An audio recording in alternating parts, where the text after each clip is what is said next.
Hi there everyone, how are you doing? D Junior here. Welcome to the final part of this three-part series.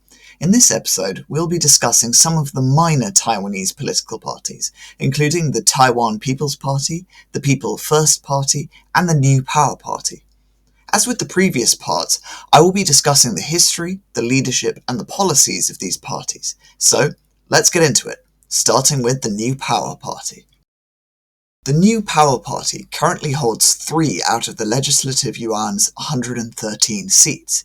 However, the party is very new, starting only in 2015 and enjoying a meteoric rise in the 2016 legislative election, winning 5 seats in the Legislative Yuan, which at the time made it the 3rd largest party in the legislature. The party returned to the legislature in the 2020 elections with a reduced number, winning only 3 seats. The party was formed as a result of the 2014 Sunflower Movement and advocates for universal human rights as well as civil and political liberties.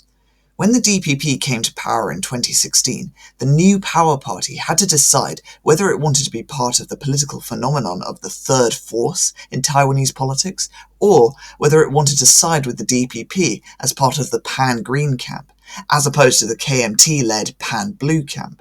This was evident in the 2016 election, when they didn't run candidates in KMT-dominated areas so as to not split the Pan-Green vote with the DPP in the areas that mattered most. In August 2020, the then leader of the NPP, Shu Yunming, was forced to step down amidst a massive bribery scandal. He was joined by all the members of the NPP's Executive Council. This led to the election of a new leader, Gao Yuting, who made reforms to the party over the next 3 months, resigning in November 2020, stating that her goal to reform the party was complete. She was then replaced by Chen Jiahua. Chen Jiahua, a prominent environmentalist, is the current leader of the New Power Party. She's participated in a huge number of environmental protection movements. Rejected to run for the DPP in 2016, she decided to join the NPP instead, which, being a younger and more radical party, has been more accepting of stances such as Chen's staunch environmentalism. Speaking with the News Lens, Chen stated that 3 main areas of concern for her include poor air quality in central and southern Taiwan caused by petrochemical pollution, groundwater pollution due to unmanned and unregulated water storage in reservoirs, and forced relocation caused by land expropriation. Upon being asked about her bipartisanship, Chen has stated that her main focus is on getting the NPP voted into the legislature, and only then will she consider any cooperation with the DPP or KMT. The NPP can be described as one of the most progressive parties in Taiwan, sharing many similarities with the more progressive wings of the DPP. They seek to rewrite the constitution so as to recognize that the Republic of China only has control over Taiwan, rather than claiming all of mainland China. The NPP website states goals such as creating a minimum wage law, promoting green energy, making political discussion more transparent, improving minority rights, and introducing a green energy tax system as well as increasing capital gains tax.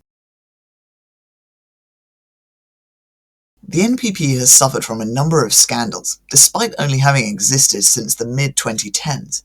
If the NPP can prove that it has truly reformed, and if it can carve out a niche that effectively differentiates it from the more radical parts of the DPP, and if it can poach some of the DPP's members in the process, the NPP may have a small but noticeable future in the Legislative Yuan in years to come.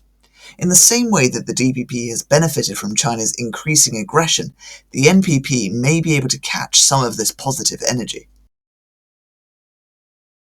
One party which is well known to Taiwanese people, but over the last 2 decades has seen a huge decline in popularity, is the People First Party, or the PFP.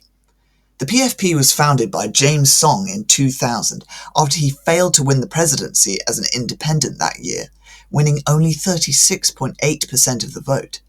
Song remains the chairman to this day. In 2004, Song ran for vice president on the same ticket as the KMT's Lian Chan in an extremely tight race, which they lost with a vote share of 49.8% to Chen Shui-bian's 50.11%. The goals of the PFP in relation to the cross-strait relationship is that the ROC should participate in more international organizations, promote Chinese culture overseas, and seek economic and cultural interaction between Taiwan and the mainland. Its views are seen as generally favorable towards Chinese unification and staunchly against Taiwan independence.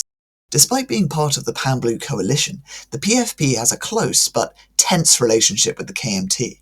In the early days of the PFP, when they were much more popular, the KMT and PFP often stood down candidates in areas where they would be competing with each other. This has, in many cases, led to intra-party fighting, as one party supports another party's candidate over their own. Excluding Song's 2004 vice presidential bid, he has made a presidential bid every year since 2000, but never gaining as high a percentage of the vote as he did in the 2000 election, the highest being in 2016 with a vote share of 12.84%. The party's legislative history has been similarly dismal, with a high point of 46 seats in the 2001 election, falling down to a mere 3 seats in the 2016 election, and finally 0 seats in the 2020 legislative election, with only 3.66% of the vote, down from 20.3% when they first began contesting seats as a party in 2001. In the current political climate, with the DPP doing so well in the polls, and even the KMT suffering, the future looks quite bleak for the PFP. However, one may argue that as the KMT declines, the PFP may be a good option for the minority of Taiwanese who wish to have stronger relations with the People's Republic of China, especially as the KMT has taken a harder stance against the Chinese government recently. Either way, Song will remain a well-known figure of Taiwanese politics for years to come, despite the party's awful election figures. The third and final party we will look at in this video is the Taiwan People's Party, the youngest of the parties spoken about in this video, having only been established on the 6th of August 2019 by the current mayor of Taipei, Ke Wen-je. The party was named after a party of the same name that was founded in the 1920s during the Japanese colonial era by Chiang Wei-shui, the first political party in Taiwan. The teal colour of the party's logo is representative of being a middle ground between the pan-blue and pan-green coalitions which have divided politics for so long. The white in the logo represents open and transparent government. The party website, when translated, states that "We have different pasts, but we have a common present, and we hope to move towards a common future.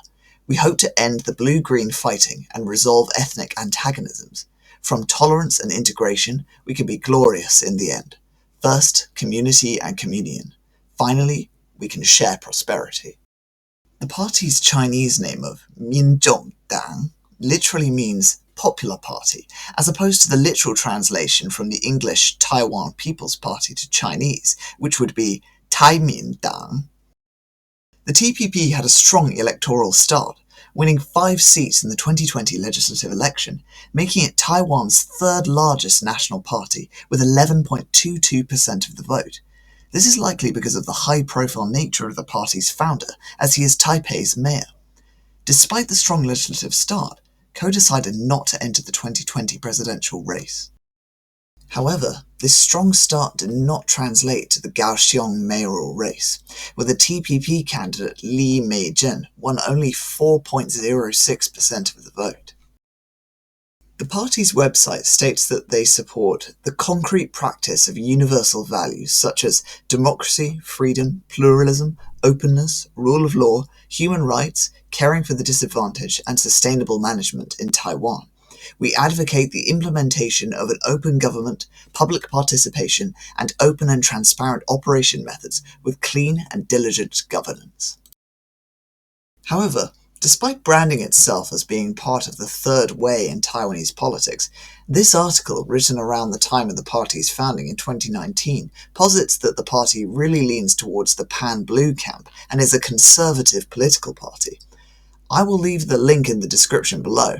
However, I do disagree somewhat with this statement, given Ko's history of being very close to former Taiwanese president and DPP leader Chen Shui-bian. Ko provided support from the medical community when Chen Shui-bian was elected as Taipei city mayor in 1994, as well as during his 2000 presidential bid, where he ultimately took off 2 weeks of work to support Chen's fundraising efforts. Ke is also a longtime member of the Friends of RBN Club. Additionally, on the 20th of June 2012, Ke organized a small treatment team for Chen Shui-bian, whose condition had worsened since his post-presidency imprisonment, and issued a public statement signed by many prominent individuals in the medical community to demand Chen be released for medical treatment. Ke has made numerous statements expressing his view that Chen should be released for treatment, and has also expressed his view that Chen's prosecution was purely political.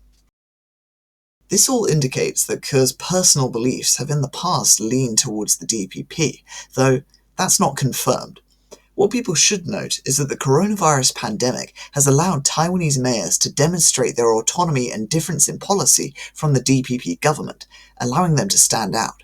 For Ke, this has provided him and the TPP with a powerful platform as the mayor of Taiwan's capital city, and it is likely we will continue to see TPP as a powerful third force in Taiwanese politics, perhaps even eclipsing the KMT if the KMT continues to lose popularity. Alright guys, thanks for tuning in. This of course did not cover all of Taiwan's smaller parties. That would require a lot more time, but I hope I was able to provide a helpful introduction to Taiwan's political parties. Bye for now, and I'll see you on the next one.